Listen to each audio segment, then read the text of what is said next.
अच्छा, तो ये सेरा सैनिटरीवेयर एक शेयर्स है जो मैंने 2000 करीब, मैं ईयर में गड़बड़ कर सकता हूँ, शायद 2004-05 के अंदर में मैंने लिए थे, और उस समय करीब 70 रुपये का भाव था। और 70 रुपये के अंदर में मैंने को, जहाँ तक मेरे को ध्यान है, कोई 2.5-3% मैंने कंपनी का लिया था 70 रुपीज़ के भाव में। और तो वो मेरे को ये समझ में आया, इसमें नॉलेज क्या है इसके अंदर में, मैंने ये समझ में आया कि उसकी जो दूसरी कंपनियाँ, पीयर्स कंपनियाँ जो है, उस समय 2 कंपनियाँ थी, तो एक कंपनी बिक गई उस समय, और वो जो कंपनी बिकी तो उसको जो सेल्स थी उसका डबल प्राइस उसको मिला। और बराबर भरत जी, मैं गलत नहीं बोल रहा हूँ ना उसको भरत जी कंपनी में थे उस समय, मोदी जी, इनमें भरत भी और मोदी भी है, सारा आज का जो हिंदुस्तान है सब इन्हीं के अंदर में तो वो, हाँ, ये कहाँ से है? नहीं, इसके पहले वाला 3 से 13, हाँ ये, हाँ वही, इसको हटा दो। ये 313 वाला आप ग्राफ खाली देखिए, ये नीचे में दिखा रहा है 0, तो मैंने 4-5 में इसमें एंट्री किया, उसमें 70 रुपये का भाव था उसका, और 2-3% लिया। वो 70 रुपये वाला आप ये समझिए 2011 तो अलग है, 2008 के अंदर में 114 रुपया हुआ। लेकिन जो 114 रुपया है ना, ये एक्स बोनस है, तो वो 225 रुपया हो गया था। तो 70 रुपया वाला शेयर जो मैंने 4-5 में लिया, वो 2008 का जो बुल मार्केट था, mother of all the bull market, उसमें 225 रुपया हुआ। अगर मैं उसको कम बोनस के हिसाब से कैलकुलेट करूं तो, या इसके हिसाब से चलते हैं तो समझिए 35 रुपया में लिया, वो 114 रुपया हुआ। 35 वाला शेयर 114 रुपया हो गया, मैंने करीब 3 टाइम मेरा शेयर्स हो गया, 3-3.5 टाइम, लेकिन मैंने कोई शेयर बेचा नहीं। और जब लीमन ब्रदर्स की क्राइसिस आई तो वो शेयर वापस घट के 30-35 रुपया हो गया। तो मेरा जो कॉस्ट प्राइस था वो शेयर्स वहीं पर आ गया, बल्कि मेरे को नुकसान था, फिर भी मैंने शेयर्स नहीं बेचा। उसके बाद क्योंकि मेरे को उसके प्रोडक्ट पे भरोसा था, मेरे को कंपनी पे भरोसा था, मेरे को इंडियन इकोनॉमी पे भरोसा था, मेरे को हाउसिंग सेक्टर पे भरोसा था, मेरे को हाउसिंग सेक्टर में लगने वाले जो चीज़ें हैं उसके अंदर में मेरे को भरोसा था। और खाली 3 ही कंपनियां बची थी, 2 लिस्टेड थी, एक डीलिस्ट हो चुकी थी। तो मेरे को लग रहा था, और कंपनी ने एक्सपेंशन चालू किया था, और 2005-06 के बाद में, तो मेरे को लगा कि शायद ये कंपनी इनको आउटबीट कर सकती है, आउट परफॉर्म कर सकती है अपने पेयर्स को भी। तो 2008 में भी जब मैंने रोक के रखा, उसके बाद में आप देखिए 2011 में वो 250 रुपया बिका, ठीक है। तो वापस मेरा वो 35 रुपया वाला शेयर या 26 रुपये वाला शेयर 250 रुपये में 10 टाइम्स हो चुका था वो, और 250 वाला वापस घट के 150 रुपया आया 2011 के अंदर में, जब वापस मंदी आई। और उसके बाद में 2013 में 567 रुपया होगा ये शेयर्स, 567। तो समझिए 26 रुपया वाला शेयर 567, 20 गुना हो गया। इसके बाद कब आ जाना भाई? हाँ भाई साहब, इसके बाद वाला। तो ये तो हो गया 13 की कहानी है। और 13 के बाद में जो उसका राइज हुआ, पहले 3000 रुपया हुआ, 3000 रुपया वाला वापस 1500 रुपया हुआ। मेरी कैपिटल आधी हो गई, मेरा जो मेरा एसेट था, आप सोचिए, वो 3000 वाला आधा हो गया। और वो 1500 वाला वापस 2017 में 4300 रुपया हुआ, 4300 रुपया वाला वापस 2000 रुपया हुआ, और 2000 रुपया वाला वापस अभी 8000 रुपया, कल 9000 रुपया का भाव था। 8000 रुपया मैंने 8200 में बेचा, जो लास्ट लॉट मेरा बचा हुआ था। अब इसमें कहानी है कि ये लिटरली 16000 का भाव है ये, अगर आप उसको कम बोनस अगर इसको कैलकुलेट करें तो। और मेरा अगर 8000 भी कैलकुलेट करते हैं समझिए, तो इसके अंदर में 180 रुपया मेरे को डिविडेंड मिला। और जो मेजर डिविडेंड आया वो 2010 के बाद में आया। उसके पहले कंपनी 2 रुपया, 2.5 रुपया, 3 रुपया डिविडेंड देती थी। 2010 के बाद में 50 रुपया, 25 रुपया, इस तरह से डिविडेंड दिया उन्हें। तो आप ये सोचो कि सपोज जो 70 रुपया वाला मेरा कॉस्टिंग अगर मैं पकड़ता हूँ, तो वो शेयर में मेरे को 180 ने 360 रुपया डिविडेंड मिला मेरे को, क्योंकि मेरे डबल शेयर्स पे मिला। तो 5 टाइम्स तो मेरे को खाली डिविडेंड मिल गया। अगर मैं एफडी से कैलकुलेट करूं तो 2005 से लेकर 2023 के बीच के अंदर में अगर आप एफडी में पैसा अगर डालते हैं तो आपका पैसा डबल होता है या 2.5 गुना होता है। मेरा पैसा 5 गुना हुआ खाली एफडी के हिसाब से अगर देखें तो, खाली डिविडेंड के अंदर में। तो मेरी 0 कॉस्ट है। वो शेयर आज के दिन कम बोनस अगर पकड़ूँ तो 16000 हो गया। आज के दिन तो 18000 है, मैं बेच दिया तो 16000 है। तो ये इसके अंदर में स्टोरी है। ये लॉन्ग टर्म का करिश्मा है, ये राइट कंपनी को पकड़ने का है। और ये ऑफकोर्स इसमें तकदीर का बहुत बड़ा योगदान है। ऐसे ऐसे बीच के अंदर में ऐसे ऐसे झटके आए कि मालूम पड़ा आपका जो पोर्टफोलियो है वो 4 आना ही हो गया, 8 आना ही हो गया। लेकिन फिर भी अगर आपको अगर कॉन्फिडेंस है तो आप उन शेयर्स को रोक के रखते हैं। और करेज ये होना चाहिए कि आपने एक रीजनेबल स्टेक, जो भी मेरा उस समय जो भी मेरा नेटवर्थ होगा उसका एक रीजनेबल स्टेक मैंने ये 2-3 कंपनियों में लगाया। उसमें एक सेरा भी एक था उसके अंदर में, और मैं इसको होल्ड करके रखा। बीच बीच में कुछ शेयर बेचता भी रहा मैं, और उसको मैं अल्टीमेटली 1%, 1.25% शेयर से जो मैंने होल्ड किया, जो मैंने 8200 में बेचा या 16400 में बेचा। तो ये कहानी है नॉलेज की, करेज की और पेशेंस की। तो यही आज की थीम है, यही आपको करना चाहिए। मैं सारे मेरे गानों में यही बोलता हूँ, मेरे सारे कोट्स में ये बोलता हूँ, मेरे सारे स्पीचेस में यही बोलता हूँ कि यहाँ पर लॉन्ग टर्म इन्वेस्टमेंट के अलावा दूसरा कोई रास्ता नहीं है वेल्थ क्रिएट करने का। और बाकी तफरी करनी है, मज़ा करना है, जंगली रम्मी खेलनी है और ड्रीम 11 खेलना है और उस पर मोबाइल के ऊपर में वो सब करना है, तब तो बहुत सारे रास्ते हैं। तब तो यू आर वेलकम। ब्रोकर सब अरबपति खरबपति बनते रहेंगे, उनकी बिल्डिंगें बनती रहेंगी और आप लोग हम लोग यही करते रहेंगे कि आज 5,000 आ गया, आज 5,000 लग गया, कल क्या लूँ, परसों क्या बेचूँ। तो ये यहाँ का कहानी है। तो यही मैं बार बार बोलता हूँ। अभी मैं आपसे क्वेश्चन आंसर के लिए अभी अपने बात कर लेता हूँ, उसके अंदर में बाकी हम चीज़ें कवर कर लेते हैं। Thank you very much. तो जब हम सीए लोगों की बात आती है तो नॉलेज वाइज तो आप भी एग्री करेंगे कि सीए लोग सीए बने हैं तो नॉलेज, लेकिन there after the question is करेज और पेशेंस। तो उसके लिए आपने इतने साल का आपका एक्सपीरियंस है, तो कैसे डेवलप किया करेज और पेशेंस, हाउ टू आइडेंटिफाई? तो इस पर मैं ये बता देता हूँ, पहले with due respect to all of you, आप कभी भी इस भ्रम में मत रहिएगा कि आप सीए हैं तो आप शेयर बाजार में जीत सकते हैं। ये 100% जो मैं समझता हूँ, मैं गलत भी हो सकता हूँ, लेकिन ये कभी मत समझना कि आप सीए हैं तो शेयर बाजार आपकी मुट्ठी में। शेयर बाजार किसी की मुट्ठी में नहीं है। कोई मछुआरा नहीं बोल सकता कि समुद्र मेरी मुट्ठी में, चाहे वो पूरा पैदा ही वहीं पर फिशरमैन के घर में ही हुआ है और कहीं भी हुआ है, लेकिन वो कोई बोल नहीं सकता है। तो इस चीज़ को, क्योंकि शेयर बाजार जो सब्जेक्ट है, आप बैलेंस शीट एक अच्छी स्टडी कर सकते हैं। अगर आप सी हैं तो आपको खाली इतना ही एडवांटेज है कि आप बैलेंस शीट स्टडी कर सकते हैं, नंबर को आप स्टडी कर सकते हैं। लेकिन वो नंबर से वर्ड्स क्या बनाना, माने आपको अल्फ़ाबेट्स आ गया आपको, लेकिन अल्फ़ाबेट से सेंटेंस बनाना या उससे ऐसे बनाना, ये डिफरेंट बॉल गेम है। तो जिस दिन आप इस बात को समझ जाएंगे कि अगर मैं सीए हूँ तो ज़रूरी नहीं है मैं यहाँ पर सक्सेस होऊंगा। अभी जो सर ने बताया, मुश्किल से 4 या 5 नाम ही बता पाए जो सीए शेयर बाजार में सक्सेसफुल हुए हैं।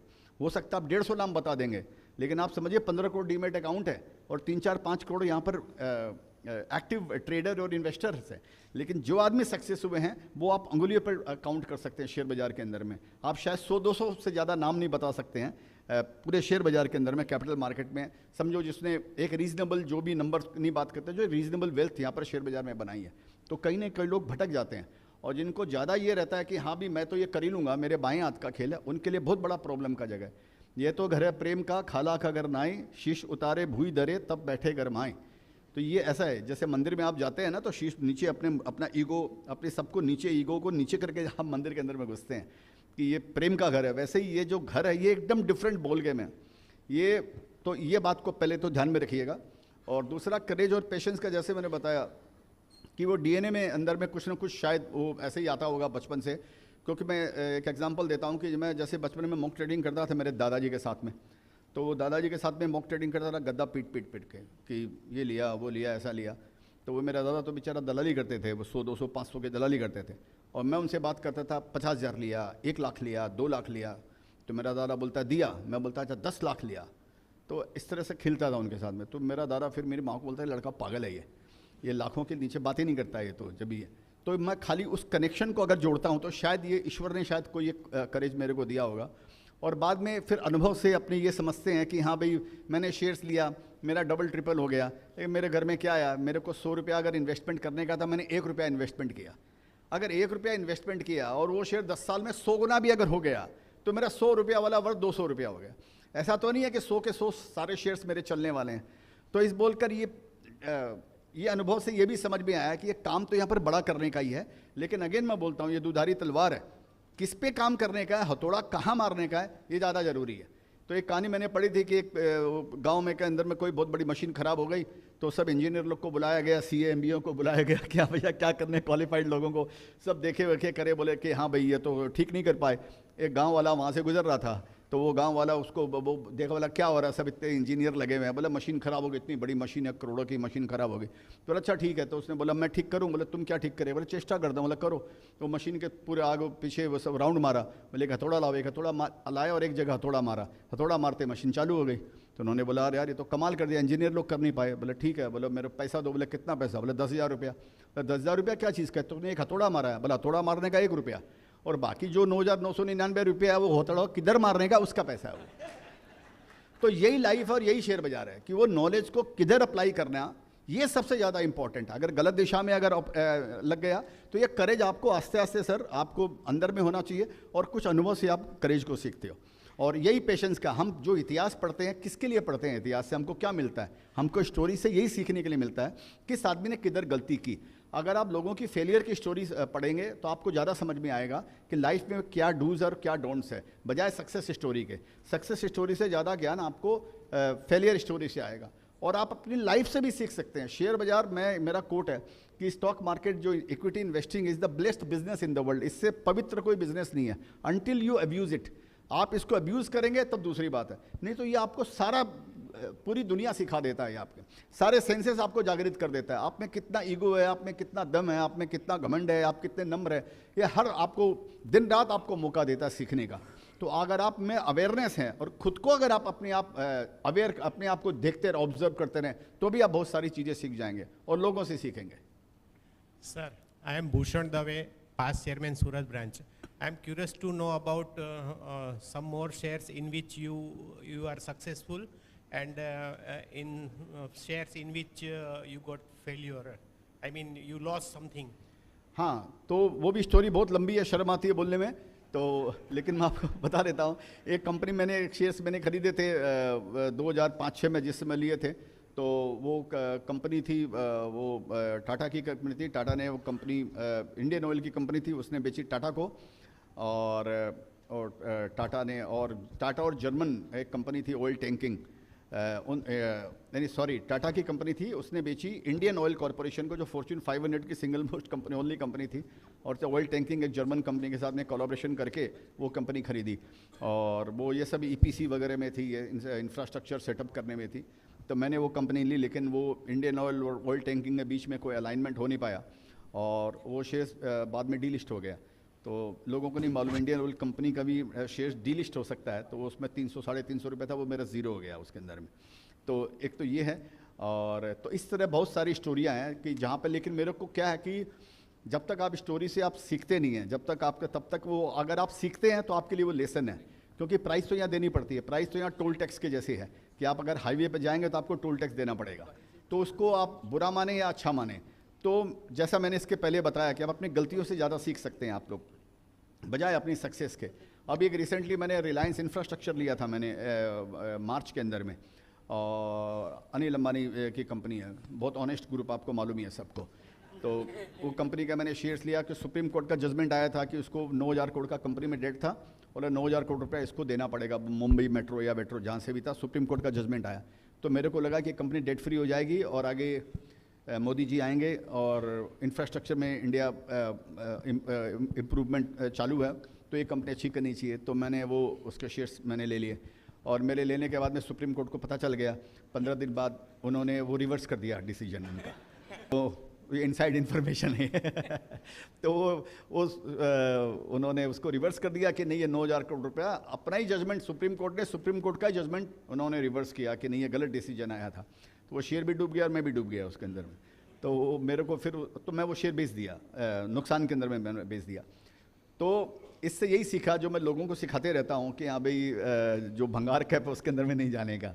मैं लोगों को बोलता हूँ कि यहाँ पर 4 तरह के कैप हैं, large cap, mid cap, small cap, और एक है भंगार कैप। तो वो भंगार कैप से हमेशा बच के रहना, तो मैं हमेशा बच के रहता हूँ।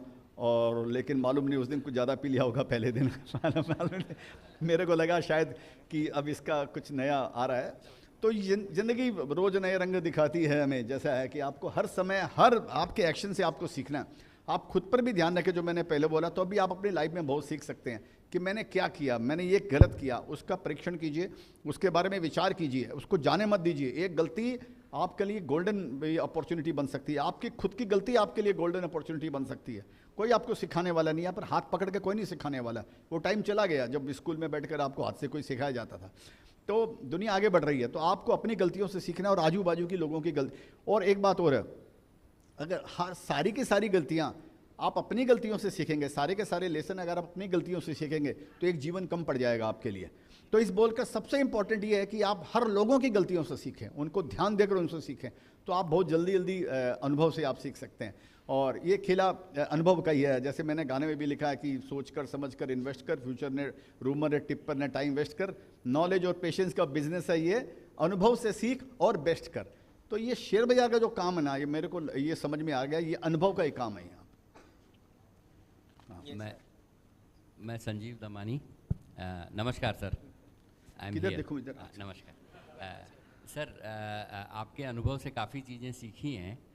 अभी जैसे आपने सहरा का जो हमको एग्जाम्पल दिया है, तो क्या ये पॉसिबल है किसी भी समय एक ये डिसीजन लेना कि भाई अब ये हाइट आ गई है और उसमें से एग्जिट करना और फिर वापस री एंटर करना, ऐसा कोई आपका अनुभव रहा हो? सर मैं ऐसा ट्राई किया हूँ बहुत बार कि आप जो बता रहे हैं कि ऐसा कर लो और पहले बेच दो, इतना स्मार्ट मैं नहीं हूँ सर, और इतना स्मार्ट कोई भी नहीं है इसके अंदर में, क्योंकि फिर आपसे गाड़ी मिस हो जाती है। मैं आपको एक एग्जांपल देता हूँ कि समझिए गाड़ी बॉम्बे से निकलती है और समझिए गांधी धाम या जो भी यहाँ पर आती है, और सपोज वो गाड़ी बोरीवली आती है या वापी आती है, समझिए 8 घंटा लगता है फॉर एग्जांपल के लिए। मेरा लक्ष्य क्या है? मेरा लक्ष्य वापी गांधी धाम पे है मेरा लक्ष्य, ठीक है। मेरा लक्ष्य बीच के अंदर में नहीं है। समझिए बोरीवली आते तक वो गाड़ी 15 मिनट पहले बोरीवली पहुंच जाती है। मानिए आपकी एक्सपेक्टेशन से ज़्यादा रिटर्न आ गया, वो पहले पहुंच गए, तो सर आप बोरीवली में उतर जाएंगे क्या आप कि 15 मिनट पहले पहुंच गई, चल मैं पान बीड़ी पी के आता हूँ, खा के आता हूँ, बाद में चढ़ लूँगा? ऐसा करेंगे क्या आप? बार बार सीट पे ध्यान जाएगा, कोई बैठ नहीं जाए, या बाद में सामान पर ध्यान जाएगा कि मेरा निकल नहीं जाए आपको। तो मैंने उस चीज़ को मेरा लाइफ में लगाया कि अगर सपोज ये बोरीवली पहुँचती है 1 घंटे में, या वापी पहुँचती है 2 घंटे में, 2.5 घंटे में, समझिए वो 3 घंटे में पहुँची, लेट हो गई, इसका मतलब आपने जो सोचा वैसा नहीं हुआ, तब भी आप वापी में उतर जाएंगे क्या सर? दूसरी ट्रेन पकड़ लेंगे क्या कि नहीं ये तो ट्रेन बकवास है? नहीं ना। तो सर यही पेशेंस का बात है, यही परसेप्शन का बात है।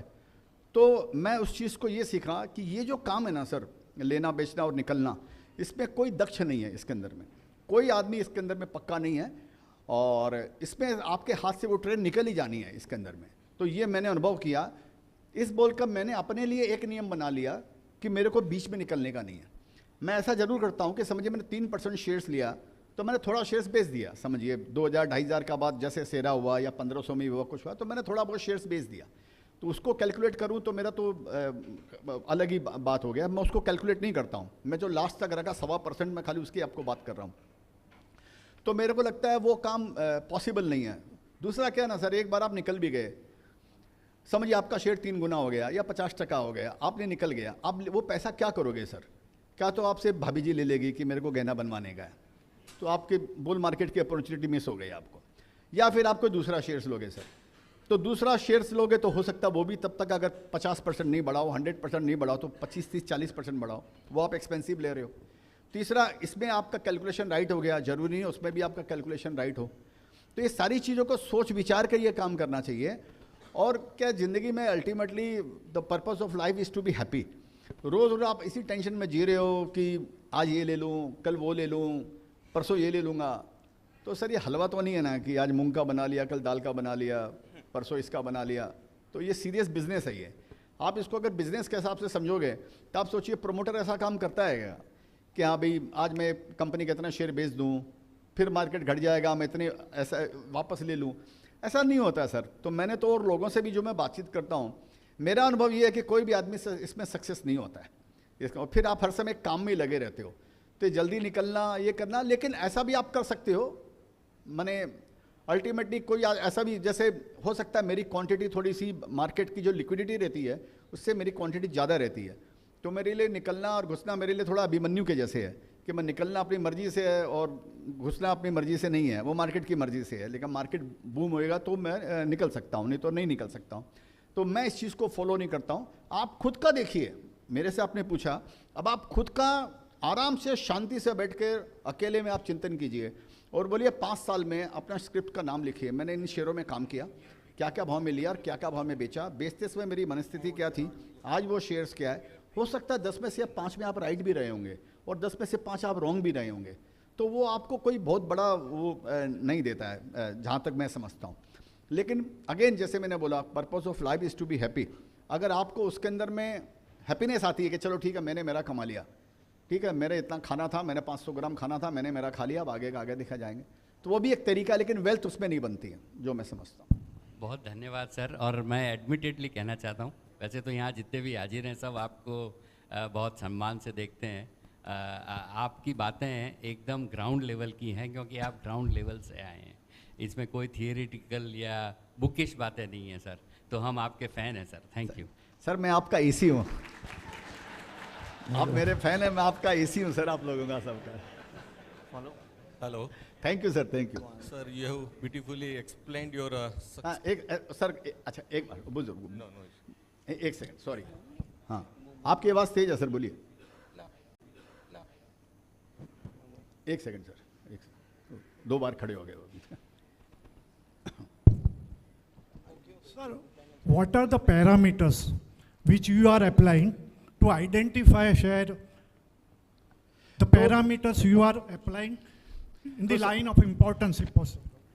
सर पैरामीटर्स तो मेरा बड़ा सिंपल है, जो मैं अप्लाई करता हूँ, कई बार मैं बता चुका हूँ, मैं एक स्माइल का फॉर्मूला अप्लाई करता हूँ, SMILE, एस स्टैंड्स फॉर, मैं इसलिए स्पेलिंग बताया कि मेरे को अंग्रेज़ी आती है, आप ऐसा नहीं समझेगा अंग्रेज़ी नहीं आती मेरे को, इसके लिए मैं बताया आपको। I can speak English, I can talk English, because English is a funny language.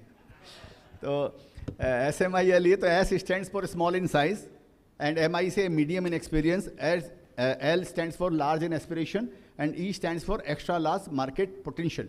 तो मैं सर जनरली स्मॉल कैप और मिड कैप में इन्वेस्ट करता हूँ, क्योंकि मेरे को लगता है कि जब कोई कंपनी टर्नराउंड अगर होती है तो वो फास्टर दौड़ सकती है वो कंपनी, बजाय हाथी है, जैसे हाथी को घूमने में और भागने में टाइम लगेगा, लेकिन अगर कोई बिल्ली अगर है तो उससे फास्ट दौड़ सकती है, या दूसरा जानवर उससे फास्ट दौड़ सकता है, जो छोटी आकृति का हो या चीता हो तो वो फास्ट दौड़ सकता है। तो मैं जनरली पेनी स्टॉक में काम नहीं करता हूँ, लेकिन स्मॉल एंड मीडियम, अभी रिलायंस इंफ्रा की बात मत कर लेना, जब मैंने बोला पेनी स्टॉक में काम नहीं करता हूँ, क्योंकि उसका मार्केट कभी 10,000 करोड़ का था जब मैंने लिया था उसका।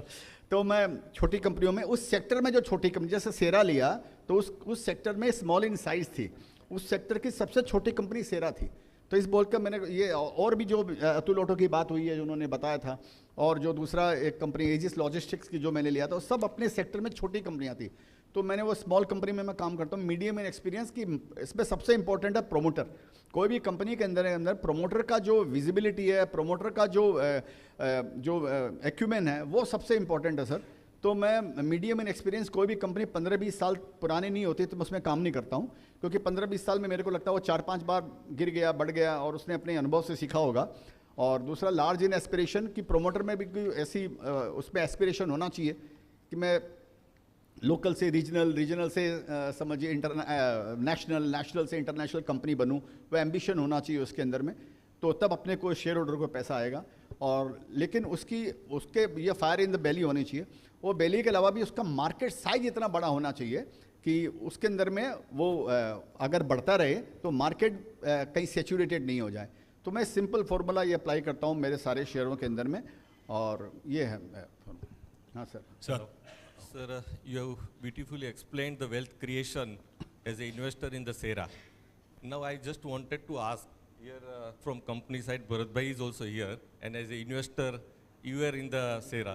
So, year to year, since all are chartered accountants, so year to year, on the financial statement side, what factor you were used to see which inspired you to hold the shares? Financial में खाली ज़्यादातर मैं ये देखता हूँ, मेरे को company जिसमें ज़्यादा डेट होता है ना सर, मेरे को उससे घबराहट हो जाती है खाली। तो मैं ये देखता हूँ कि कंपनी के अंदर में डेट नहीं हो या मिनिमम हो, और कंपनी का कैश फ्लो जो है वो उसको डेट को रीपेमेंट करने के लिए, कैश को अपना डेट को पे करने के लिए सक्षम होना चाहिए कंपनी के अंदर में। मानिए अपने औकात से ज़्यादा बड़ा एक्सपेंशन नहीं होना चाहिए कंपनी के अंदर में, कि उसका वो उतना फाइनेंशियल कैपेसिटी नहीं है और वो कंपनी बड़ा एक्सपेंशन कर ले। कभी कभी कंपनियाँ हो जाती है बहुत ज़्यादा एम्बिशियस हो जाती है कि कैश फ्लो आ रहा है और हम उसके अंदर में ज़्यादा एक्सपेंशन कर लेते हैं। ये काम अतुल ऑटो में भी हुआ था सर, 2016-17 में। आपके एग्जांपल के लिए बता रहा हूँ, वैसे मैं डायरेक्टर हूँ अतुल ऑटो में, ये भी मैं आपको बता देता हूँ, लेकिन यहाँ हम डिस्कस कर रहे हैं, समझिए केस स्टडी कर रहे हैं। तो 2016-17 में कंपनी के पास 100 करोड़ रुपया सरप्लस भी था, 30-40-50 करोड़ रुपया कैश फ्लो भी था। तो उन्होंने अहमदाबाद में एक नया प्लांट डाल दिया उन्होंने, और वो प्लांट डाला 250 करोड़ रुपया के अंदर में। तो मेरा डिसएग्रीमेंट भी था कि इतना बड़ा एक्सपेंशन नहीं करना चाहिए, लेकिन समझिए उसमें मार्केट भी अच्छा था, ऑटोमोबाइल का मार्केट अच्छा था, तो उन्होंने 250 करोड़ का प्लान डाल दिया। वो प्लांट बैठते बैठते 2019 आ गया, और तब तक 19-20 तब तक कोविड आ गया तब तक। तो कोविड में ऐसा वो बैठा कि मार्केट पूरा साफ़ हो गया और कंपनी में 100 करोड़ का डेट आ गया। तो जस्ट इमेजिन कि जो कंपनी 50 करोड़ का कैश फ्लो जनरेट करती थी, 100 करोड़ का सरप्लस था कंपनी में, तो सोचिए वो सब साफ़ होकर 100 करोड़ का कंपनी में डेट आ गया और कंपनी प्रॉब्लम में आ गई। अब वो टर्न अराउंड हो गई कंपनी, लेकिन वो 5 साल बड़े गुजरे। तो तो मैं ये देखता हूँ कि ये कंपनी जो है रीजनेबल, पास्ट में इसने क्या क्या काम किए हैं 15-20 साल के अंदर में, जो मैनेजमेंट ने एश्योरेंस दिए हैं वो काम किया है कि नहीं किया है, जो एक्सपैंड कंपनी ने किया, वो एक स्टेबल कंपनी होनी चाहिए। फ्लक्चुएशन माने क्या इसको बोलते हैं, वो एक तो मैनिपुलेशन नहीं होना चाहिए, मैनेजमेंट का वो ठीक होना चाहिए, और कंपनी के अंदर में कोई तरह का इतना ज़्यादा ओवर एम्बिशियस नहीं हो, तो मैं उसको ज़्यादा देता हूँ, महत्व ज़्यादा देता हूँ। और बैलेंस शीट में खाली मैं देखता हूँ कि रीजनेबल प्रॉफिट है कंपनी के अंदर में, आगे की ऑर्डर बुक ठीक है, आगे का मार्केट साइज ठीक है। तो आज अगर कंपनी में प्रॉफिट नहीं भी अगर है, जैसे जब मैं सेरा लिया था इतना प्रॉफिट नहीं था सर उसके अंदर में, लेकिन वो मार्केट साइज इतना बड़ा था, दूसरे कोई प्लेयर नहीं थे उसके अंदर में, तो वो एक एडवांटेज था। कि जैसे मैंने अतुल ऑटो लिया, तो सर अतुल ऑटो बनाता था 10,000 व्हीकल बनाता था खाली, और 4 लाख या 5 लाख 3 व्हीलर बिकते थे इंडिया के अंदर में, उसमें खाली 10,000 का प्रोडक्शन करता था, तो 2.5% भी नहीं है। अब सोचिए जो वो बनाता था वो, और मार्केट ग्रो हो रहा था 5% के हिसाब से, तो 5% मार्केट ग्रोथ माने 20,000-25,000 की इंक्रीमेंटल डिमांड आ रही थी हर साल। बैलेंस शीट इतनी बढ़िया नहीं थी, लेकिन कंपनी लॉस में नहीं थी और डेट में नहीं थी, तो फिर मैंने ये अटेम्प्ट किया। तो इस बोल कर मैं उसमें फाइनेंशियल में खाली ये देखता हूँ कि अपनी साल 2 साल ठीक से अपना निकाल लेगी, और मैं कोई स्ट्रिक्ट ये नहीं देखता हूँ कि ROC 20 से ऊपर होना चाहिए, ROE इतना होना चाहिए, इतना P रेशियो होना चाहिए, इतना उस समय मैं नहीं देखता I हूँ। was to ask that only. So whether you relate the PE multiple, EBITDA multiple with the price for to hold the shares, sorry, PE multiple, EBITDA multiple along with the current price of the shares. मैं उसमें ज़्यादा नहीं देखता हूँ sir, उस समय मैं growth देखता हूँ। मेरे को क्या लगता है ना कि आप जो आज के दिन जो पैरामीटर्स देख रहे हो, फाइनेंशियल पैरामीटर, ये आपका पास्ट बता रहा है आपको, फ्यूचर में अगर वो ग्रोथ आ रही है। और मैं कंपनियों को एक बात और बताता हूँ, इस बात को मैं ठीक से समराइज करने के लिए, कि मैं कंपनियों को 5-5 साल 10-10 साल तक मैं वेट करता हूँ लेने के लिए। जब मेरे को वो कंपनी, जब वो पैरामीटर जब ठीक नहीं रहते हैं, वो क्यों नहीं ठीक रहते हैं सर, उसके पीछे भी सबसे बड़ा कारण ये है कि उसके प्रोडक्ट में ग्रोथ नहीं होती है। जब प्रोडक्ट की ग्रोथ जब प्लेटो हो जाती है, तो कंपनी के पैरामीटर्स अपने आप गिरने लग जाते हैं, क्योंकि खर्चे तो सेम रहते हैं और प्रॉफिटेबिलिटी कम होती है, क्योंकि कंपटीशन बढ़ गया है, क्योंकि मार्केट साइज बढ़ नहीं रहा है। तो मेरा वहाँ से चालू होता है कि मार्केट साइज अगर बढ़ रहा है ना, और आज अगर पैरामीटर अगर कम है, तो ये आगे जाकर साल 2 साल में पैरामीटर ठीक हो जाएंगे, फाइनेंशियल पैरामीटर ठीक हो जाएंगे, क्योंकि मार्केट साइज बढ़ रहा है, तो कट थ्रोट कॉम्पिटिशन नहीं आएगा, और लोग भी उस इंडस्ट्री के अंदर में कम है, इसका मतलब कॉम्पिटिशन कम है। और इतना बीमार भी नहीं है कि अगर उसको भागने का टाइम अगर आए, उसको दौड़ने का टाइम आए, तो इतना बीमार भी नहीं होना चाहिए कि वो दौड़ नहीं पाए। Okay, thank you. Sir, I am your biggest follower. No fundamental works when you invest. एक सेकंड, मैं आपकी बात का सॉरी, 1 मिनट, मेरे दिमाग में एक बात आई आपकी बात पे, मैं बता दूँ। मैं जैसे मैंने आपको बताया, मैं कंपनियों को लेने के लिए 5-5 साल 10-10 साल में वेट कर लेता हूँ कई बार। एक जगह मैंने एग्जांपल दिया था, जब भी कोई बड़ा एथलीट या जब कोई बड़ा स्पोर्ट्समैन जब कोई कीर्तिमान स्थापित करता है, तो मैं उस पर नज़र लगाता हूँ।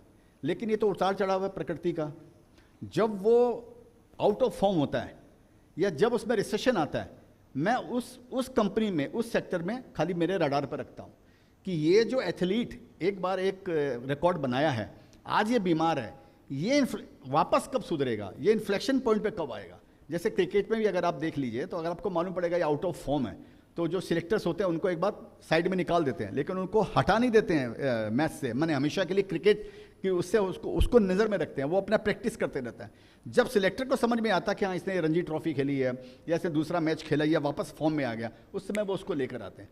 तो मैं सिमिलर फॉर्मूला यहाँ पर लगाता हूँ कि जो कंपनी एक ज़माने में कोई अच्छा काम किया है, कोई कारण से, इकोनॉमी के कारण से, रिसेशन के कारण से, अपनी गलती के कारण से अगर वो बढ़िया नहीं कर रहा है, मैं उस पर ध्यान देता हूँ।